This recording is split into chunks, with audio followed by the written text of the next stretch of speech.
Good morning मंडळी. सकाळी छान अशी सुंदर देवपूजा झालेली आहे आणि पिल्लू बघा नुसतं पसारा करायचं असतं, त्याला कागद पडायचं, कुठं काय करायचं. देवपूजा केली आणि त्यानंतर ना हा टीव्ही टेबल आवरायला घेतला. जोपर्यंत हा टीव्ही टेबल मी आवरत नाही ना तोपर्यंत मला देवपूजा केलेली असं वाटतच नाही. का बरं काय माहिती, पण माझं असंच आहे. टेबल सगळं असं स्वच्छ करून घेतलं आणि खूप सुंदर असं वाटतं, पॉझिटिव्ह. बाहेर सारखा पाऊस चालू आहे आणि माझे झाड एवढे सुंदर झालेत ना, काय सांगू तुम्हाला. मी ही फांदी लावलेली चाफ्याची एवढी छान फुटलेली आहे. त्यानंतर ना मस्त 2 फुलं आलेली होती झाडाला. ही फुलं कशाचे आहेत आणि देवाला चालतात का, मला कमेंट करून नक्की कळवा. आणि माझं पिल्लू रडत होतं की मला पण येऊ दे तुझ्यासोबत बाहेर. मी त्याला म्हणत होते नको, पाऊस आहे बाहेर, नको येऊ गॅलरीत, तरी ते रडतच होता.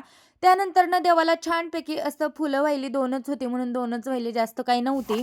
त्यानंतर ना नाश्ता करायला घेतला माझ्या पिल्लूला, म्हणलं तो थोडं खाईल म्हणून, मग आम्हाला पण करायचं होतं. आणि त्यानंतर ना मस्त एक ब्लाऊज शिवलं, स्टिच केलं. तर चला बाय, व्हिडिओ आवडला असेल तर लाईक